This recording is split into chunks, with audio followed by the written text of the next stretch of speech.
Hi viewers, ఇది 2 years back Allu Arjun గారు press మీట్లో మాట్లాడిన వీడియో. అయితే ఈ మధ్యన రీసెంట్గా ఒక 1 వీక్ నుంచి బాగా వైరల్ అవుతుంది. ఒక్కసారి ఆయన ఏం మాట్లాడారు వినండి, తర్వాత మనం డిస్కస్ చేద్దాం. సార్, మీకు మంచి పర్ఫార్మెన్స్ సినిమా చేయాలనుందా, కమర్షియల్ సినిమా చేయాలనుందా అంట. నా ఒపీనియన్లో highest performance is in commercial cinema than normal cinema. ఎందుకంటే నువ్వు ఫైట్ చేస్తావు. ఫైట్ అనేది ఫైట్ కాదు, fight is a performance. Dance చేస్తే డ్యాన్స్ కాదు, అది డ్యాన్స్ ఇస్ అ పర్ఫార్మెన్స్. డ్యాన్స్లో ఎతకాలి నీ క్యారెక్టర్, ఫైట్లో ఎతకాలి నీ క్యారెక్టర్, సీన్లో ఎతకాలి నీ క్యారెక్టర్. సో ఒక యాక్టింగ్ చేసేప్పుడు ఒక యాక్టింగ్ రోల్ చేసే ఫిలింలో ఓన్లీ యాక్టింగ్ సీన్స్లో చేస్తే చాలు. డాన్స్లో ఫైట్లో యాక్టింగ్ ఉండదు జనరలీ. బట్ కమర్షియల్ సినిమాలో డాన్స్లు ఫైట్లు కూడా ఉంటాయి. How do you dance like your character, how do you fight like your character. So commercial మూవీలో యాక్టింగ్కి ఎక్కువ స్కోప్ ఉంటుందట, నార్మల్ మూవీలో ఉండదట. సో ఫస్ట్ ఆఫ్ ఆల్ మనం బడ్జెట్ అనే ఆస్పెక్ట్ పక్కన పెట్టేస్తే కమర్షియల్ మూవీకి నార్మల్ మూవీకి యాక్టింగ్ పరంగా డిఫరెన్స్ ఏంటండి? ఒక నటీనటులు ఏ మూవీ చేసినా, అది కమర్షియల్ కానీ నాన్ కమర్షియల్ పక్కన పెట్టేయండి, ఏ పాత్ర చేసినా కానీ దానికి ఎంతవరకు న్యాయం చేశారు అనేది చాలా ఇంపార్టెంట్.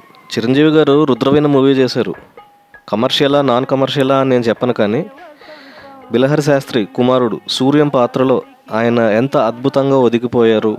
పాటలు కానీ, అందులో ఉన్న క్యారెక్టర్ కానీ, అందులో వచ్చే సన్నివేశాలు కానీ అద్భుతం అని చెప్పాలి.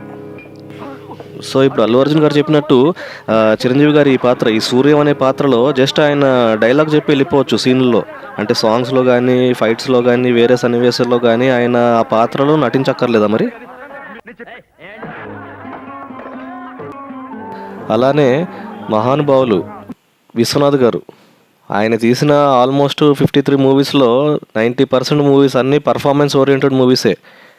కమర్షియల్ నాన్ కమర్షియల్ పక్కన పెట్టేసి నటీనటులు ఆ పాత్రలు అవన్నీ కూడా ఎంతో అద్భుతంగా చిత్రీకరించిన మూవీస్ అవన్నీ కూడా.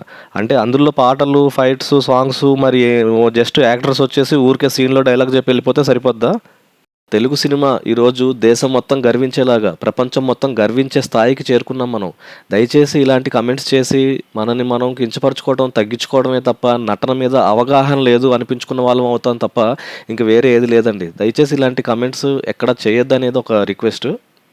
ఎవరిని ఉద్దేశించి నేను ఈ వీడియో చేయలేదండి. ఒక తెలుగు సినీ అభిమానిగా, ఒక తెలుగు సినీ ఇండస్ట్రీ మీద నాకున్న ఇష్టంతో నేను చెప్పాలనుకున్నాను. Thanks for watching. Please share, subscribe channel.